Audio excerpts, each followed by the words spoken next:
Okay, think back for a second. Think about someone really important in your life now. Could be anyone, best friend, partner, maybe mentor. Do you actually remember the very first time you spoke to them? It's usually kind of fuzzy, isn't it? But that first chat, however small it seemed then, well, that was the start of it all. It's easy to just think of conversations as, exchanging words, but picture them more like these tiny, invisible links. Every time you connect with someone new, another link forms, and they get stronger over time, building this huge sort of web of connection. It's pretty wild when you stop and think. Everyone you know now, absolutely everyone, started as a stranger, zero information until that first hello. So, our mission in this podcast today is to really dig into the practical ways, maybe the psychology behind starting and keeping meaningful conversations going with, well, anyone, and how these chats can really enrich our lives. They really can. It's amazing how much impact these seemingly small moments have. It's not just being polite, is it? It's how doors get opened, how you suddenly see things from a completely new angle. Honestly, it's fundamental to us as humans how we connect, learn, build things together. It defines us. Okay, so let's tackle that first big step, the fear. Because let's face it, walking up to a stranger, it feels hard, sometimes totally counterintuitive. You have to kind of put your ego on the line, risk getting shot down, that little sting of rejection. We've all felt it, right? That social anxiety voice going, no, don't do it. Or what if they think I'm weird? Yeah. It's a real wall we build up. Well, absolutely. And it's funny, isn't it? We're supposedly more connected than ever online, scrolling through feeds all day. But in the real world, people often feel more cut off, more isolated. It's a strange paradox. This hesitation, it's not just shyness. It taps into something deeper, that fear of being judged. But maybe try flipping it. Every stranger isn't just a potential rejection. They're like a whole undiscovered world. A story you haven't heard, something new to learn, maybe just a different moment in your day. It's a guaranteed chance for something new if you just take the step. So how do we actually do it? Get past that frozen moment. My simplest advice, honestly, and it works surprisingly often. Just say it. Seriously, just the first word. Think of it like opening the floodgates. That first hi or hey or whatever, once it's out, you've kind of triggered something. Psychology calls it the reciprocity principle, I think. Most people feel almost obligated to respond, even just a little. And look, what's the absolute worst outcome? They ignore you. Well, guess what? They were already ignoring you. You haven't lost anything. But you did take the action. You trained your brain a tiny bit. So yeah, positive vibe, maybe a smile, and just, That brings up a good point, though. How do you know who to say hi to? You don't want to interrupt someone deep in thought or work. So a practical tip. Scan the situation a bit. Look for what you might call contextual cues. Someone fairly close, like within a meter or two, so you don't have to shout. And watch their body language. Is there maybe a quick glance, a brief moment of eye contact? That's often a little signal, even subconsciously, that they're open. If someone's head down, typing furiously at a laptop in a cafe, probably best to leave them be. But if they're looking around, maybe scrolling idly on their phone, just kind of observing, much higher chance they're receptive. It's about reading the room, respecting space, but also spotting the opportunity. And you know what's really wild? This whole just ask thing, it works for more than just starting a chat. There are stories, even like little experiments people have done, where someone just walks into a place, like a restaurant, and politely asks for something free. A coffee, maybe a burger. And sometimes they actually get it, just because they had the nerve to ask nicely. Sounds crazy, but it shows how often we overestimate the chance of getting a no. People are often more willing than we think. And it's so important to remember, if you do get brushed off, it's almost never about you personally. They don't know you. They're just reacting based on their own stuff, their mood, what they were just thinking about. Maybe they're late for something. It's not a reflection on you. You just, move on. Your feet still work. Their feet still work. It's okay. Building that resilience is key. Okay, cool. So you did it. You said hi. You got past the first hurdle. Now what? How do we avoid falling into that black hole of small talk? You know the one. How are you? Fine. Good. Yeah, fine. What's up? Not much. Ugh. Like 45 seconds of your life just evaporated and nobody learned anything? Right. We need to aim higher, right, for actual engagement. Exactly. And a good way to do that is, well, it's about sharing a tiny bit yourself first. Self-disclosure reciprocity, they call it.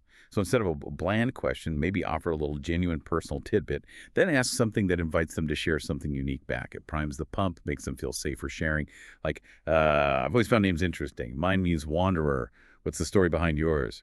Or maybe, wow, this city's huge. I just moved here myself a few months back, still finding my way. How long have you lived here? Do you remember what struck you first about it? Or even something like, I grew up in a tiny village. Whereabouts are you from originally? Is your family still around there? Hmm. Questions like that, they almost always get a real answer, not just a one-word reply, because you showed a little vulnerability first. That's such a great technique. I actually had this experience once. It was pretty memorable. Got in a taxi late one night, and I decided, okay, let's try this. Ask the driver something simple, like, where are you originally from? Is your family close by? Okay. And this gentleman, maybe 60, from Peshawar in Pakistan, he pauses, then just starts talking. Tells me his whole life story, basically. We talked politics, music, his kids, his farm back home, the challenges of finding spouses for his kids in a new culture. Couple minutes later, he's decided I'm the perfect match for his 26-year-old son who just finished college. He was literally pulling out a passport photo as I was getting out. It was a slightly awkward goodbye. But the point is, right? A simple, genuine question can lead anywhere. Maybe even a marriage proposal. Unexpected adventures. Huh. That's brilliant. And it highlights another key thing, finding those me toos, that sense of common ground. Psychologically, we call it establishing in-group affinity. When you meet someone, consciously look for something, anything you might share. Because nothing stalls a conversation like jumping between totally unrelated topics. But if you find that one connection, maybe you're both waiting in the same line, maybe you both hate the humidity, maybe you both saw the same movie recently, whatever it is, finding that me too instantly puts you on the same team, creates a little bit of trust, makes everything flow easier. It gives them a reason to engage back. Yeah, and this connects to something else I find fascinating. Unique compliments. I have this theory, I call it the compliment immunity meter. Think about it. How many times has someone heard you're beautiful or nice shirt or cool? Especially today with social media likes and stuff. These common compliments, they just bounce off. People are immune. Their brains just filter it out as like background noise. Precisely. Mm. I remember meeting someone who was, well, objectively stunning, a supermodel. And I made the rookie mistake, wow, you're beautiful, and just nothing, blank face. That's when it hit me. Compliment immunity is real. So the trick is to be specific, really specific. Observe something genuinely unique and comment on that. You don't have to flatter falsely. Instead of nice smile, maybe something like, when you smile, it's not just your mouth. Your whole face lights up. Your eyes crinkle. Even your forehead seems to smile. It's really warm. See? That's memorable. It shows you actually looked, you paid attention. Specificity bypasses the immunity because it feels real. It feels earned. Okay, so we've sparked something, maybe found a me too, maybe landed a unique compliment. How do we keep it going? Keep that ball rolling without it feeling forced or awkward. This is where what I call the ping pong method comes in. Sounds simple, but it's really effective for keeping things natural. Right, the mechanics are pretty straightforward, but it takes being present. So you ask a question. They answer. Now here's the key. Instead of just firing off another question, you react to their answer first. You add a little something of your own, maybe a thought or related experience. Oh, that reminds me of. Hell, something that shows you connected with what they said. Then you ask another question, ideally one that builds on what they just shared. So it's back and forth like ping pong. Crucially, remember, this is not an interview. You're not just extracting information. You have to contribute too. Let them learn a bit about you. It's a mutual exchange. That's such a vital point, and honestly, it's a trap I used to fall into. Like the what not to do example. Someone says, I'm a bartender at the Highland. Food. Don't just jump to, oh cool, I'm a barista, got any pets? Total non sequitur, right?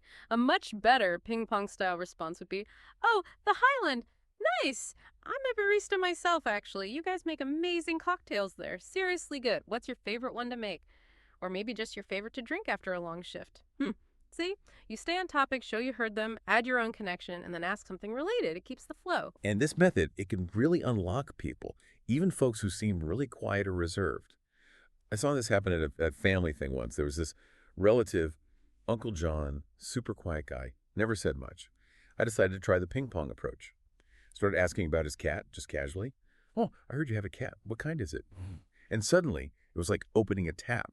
He told me all about how he and his wife adopted these stray cats. I just kept the ping pong going, asking follow-up questions, sharing little bits about my own limited cat experience. Where did you find them? Did they need vet visits? Oh, wow, fosters are tough. And this guy, who'd barely spoken all evening, he just lit up, talked for like 15 minutes straight. At one point, he was even doing paw motions with his hands to show how cute one was. It just showed me, if you find someone's passion and you genuinely listen and engage using that back and forth, people really open up. Building on that, another great way in is asking for opinions. Simple opinions. Everyone's got them, right?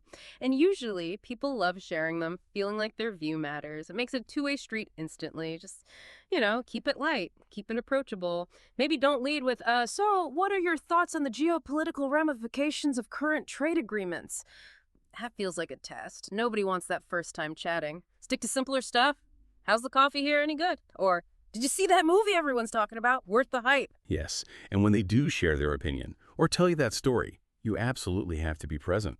This is where that phrase, listen to listen, not just to reply, really hits home. It's a world of difference. When someone's talking to you, really talking, the least you can offer is your full attention.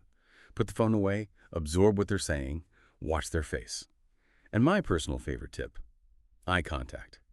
Not creepy staring, obviously, but just holding their gaze gently, attentively.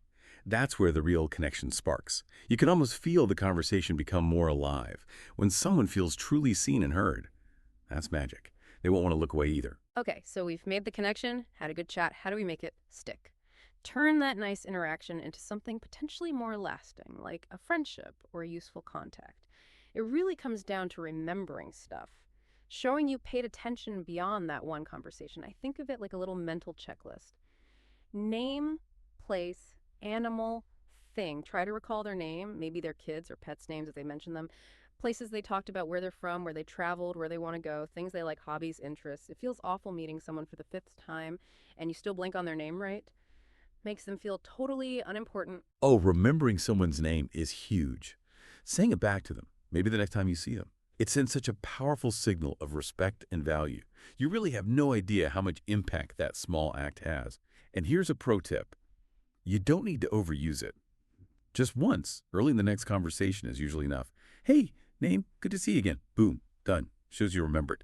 Remembering these details makes you like an investor in them, in their story. And subconsciously, they feel a little bit more connected, maybe even a bit responsible to you, which helps keep things going. It's all about showing you genuinely care. And maybe sometimes take a small risk.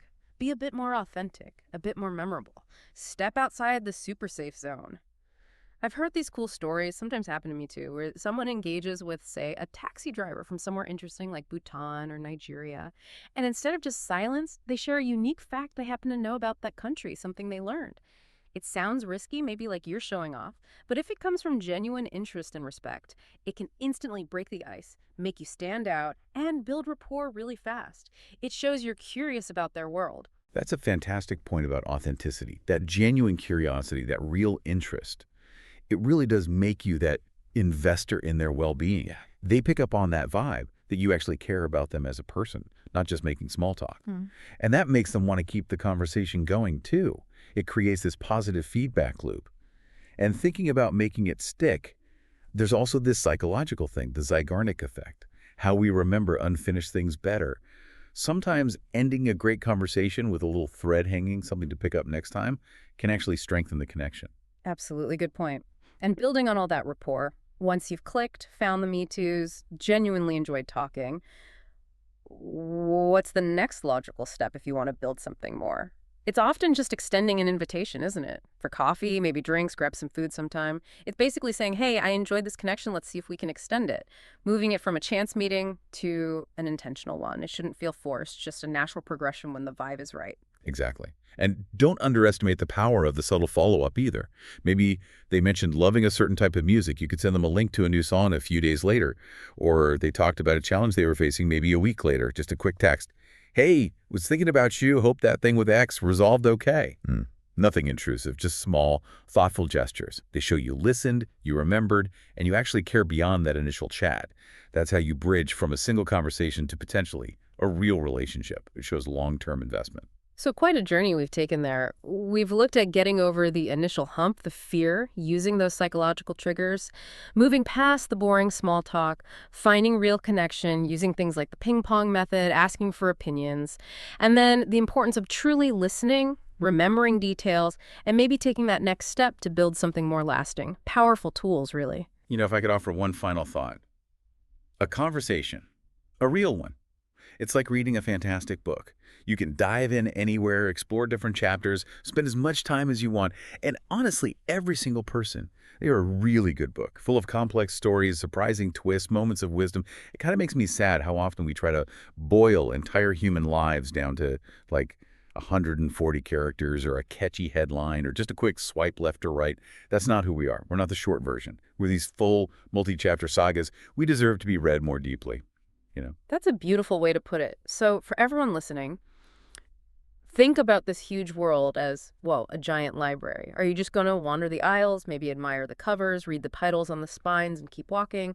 Or are you actually going to reach out, take a book off the shelf, gently open a page, and start reading someone's story, allowing it to unfold? The decision, as always, is yours.